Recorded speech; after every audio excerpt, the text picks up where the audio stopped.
Time is the connection between boredom and death, right? And I think that, I tend to go back and forth between poetry and essay because they're just like sort of slightly different ways of processing thought. And so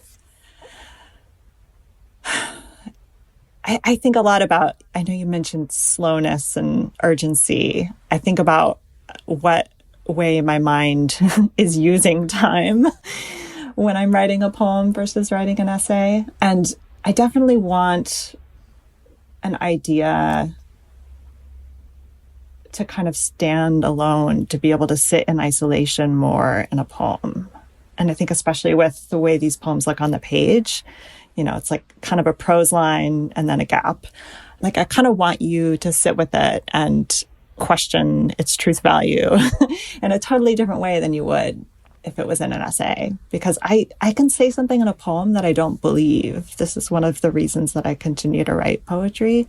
I can't do that in an essay, but I can do that in a poem because the poem is like fictive. It's theatrical. It's not really me. It's not trying to convey a stable reality. It's just a different engagement with truth. Right. Yeah. For a poem, you can almost grab pieces of language from the world around you without having to claim that this is your language or that this is what you would say. Exactly. Yeah. And, there's also, you were talking about slowness, and there's a poem, New Theories on Boredom, where you write, all good poetry is slow, interesting. And then you define slow, interesting as interesting, but at a pace that sometimes resembles boredom. And I'm so, it's such a cheeky definition of poetry, right? Because I think it's very true, but also hard to admit.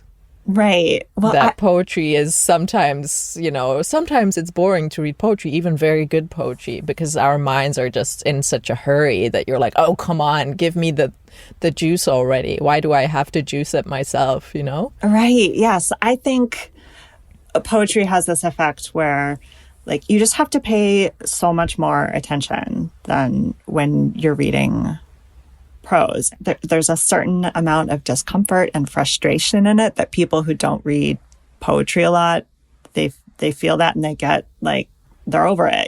Like, I don't like this. I'm going to go back to reading a novel or whatever. But for me, it's like an interesting discomfort and frustration, more like along the lines of like being tickled or just like sexual frustration, or just anticipation that like goes on so long that you can't quite stand it. It's that kind of just pleasurable, almost boring, but it's a stimulating boredom. I love that.